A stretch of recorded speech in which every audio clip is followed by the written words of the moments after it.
Rádio Fatos. A notícia sempre em primeira mão.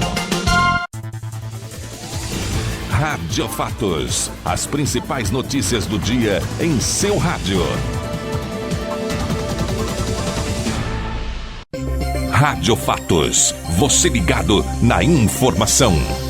Em seu comentário de hoje, o Alamar Regis vem pegando pesado contra uma filosofia política que foi implantada no Brasil, que desestimula que as pessoas estudem, já que considera como bandidos todos aqueles que se formam e conseguem adquirir, por consequência, um bom padrão de vida. É isso mesmo, Alamar? Infelizmente, é isto mesmo, Geraldo. Eu sempre sugeria em meus comentários que todas as conclusões sobre tudo deveriam ser tiradas com base no racional. A opção por uma religião, por exemplo, deve ser racional, para ver as coerências entre o que ela prega e o que ela pratica. Por exemplo, se ela fala muito em Jesus, mas as suas ações entram em contradição com ele, a sua inteligência deve ter capacidade para entender que ela não presta. É um engodo. O mesmo ocorre com a sua opção por um determinado partido político. A sua inteligência deve ter capacidade para discernir entre o que ela prega e o que ele quer para o país. Se ele fala muito em democracia, mas é apaixonado por sistemas de governos que não permitem democracia em seus países e, pelo contrário, pratica regimes ditatoriais, é óbvio que ele é uma farsa. Para você, não é preciso que nenhum partido de oposição a ele diga isso, não. Quem diz automaticamente é a sua inteligência. Só que isto só é possível em pessoas que raciocinam, porque quem tem mente de minhoca não tem condições de perceber essas coisas. E o Brasil está cheio de gente assim. Deixe eu dar um exemplo bem didático aqui, para que todos entendam. Numa mesma rua, nasceram dois meninos, em famílias diferentes, porém com o mesmo nível econômico, o José e o João. Ambas as famílias lutavam com as mesmas dificuldades, mesmo número de filhos. Os pais do José o colocaram para estudar no mesmo colégio do bairro, onde também o João teve a mesma oportunidade e foi também matriculado. O José, desde menino, sempre foi muito dedicado às aulas, prestando atenção, acompanhando as explicações dos professores, anotando tudo em sala de aula, estudando muito e fazendo seus deveres de casa.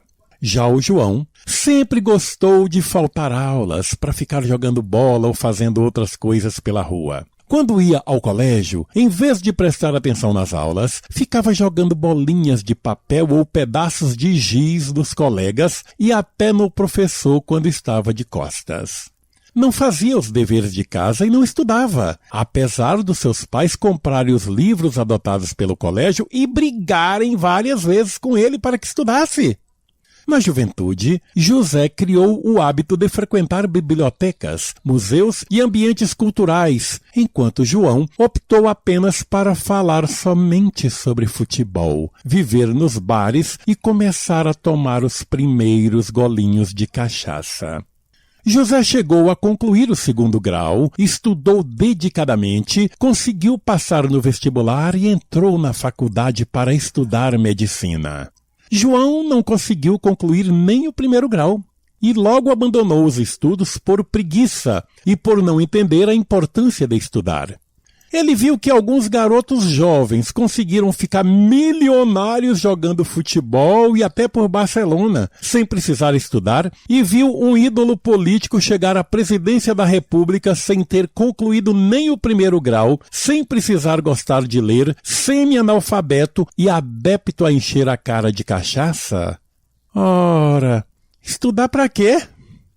Já que continuavam morando na mesma rua, João vivia gozando com a cara do José quando passava, chamando-o de CDF, patricinho e metido a besta.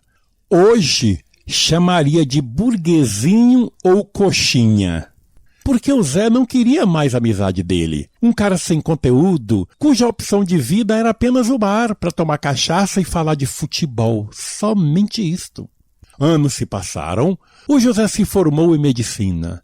Fez estágio, começou a trabalhar em bons hospitais e chegou a ter o seu próprio consultório, à custa de muito estudo e muito esforço. Constituiu-se num dos maiores cardiologistas da cidade, passando a ter um bom padrão de vida, sem nunca ter roubado ninguém e nem se envolvido em corrupção. Pôde construir uma boa casa, teve um bom carro para si e outro para a esposa. Conclusão. O PT e o seu governo, em sua filosofia, entendem que o José é bandido, que faz parte de uma elite e uma burguesia dominante. Ele passa a ser visto como responsável pela pobreza no Brasil e pela miséria que o país enfrenta. Então, haja pressioná-lo a pagar mais imposto de renda para sustentar o João, que sempre foi um vagabundo, cachaceiro e irresponsável, que se faz de vítima quando na realidade teve as mesmas oportunidades que o José. Partindo do princípio que eu não estou falando aqui para ouvintes burros, eu pergunto a você que está me escutando: é justo isto? Você concorda com isto? Que futuro tem um país que trata como bandidas as pessoas que estudam e se empenham em vencer na vida? Que a sua inteligência me responda. A edição desta segunda-feira do Jornal Rádio Fatos fica por aqui. Forte abraço a todos e o nosso muito obrigado pela audiência. Estaremos de volta amanhã, terça-feira, neste mesmo horário, com mais informações para você. Uma excelente semana para todo mundo.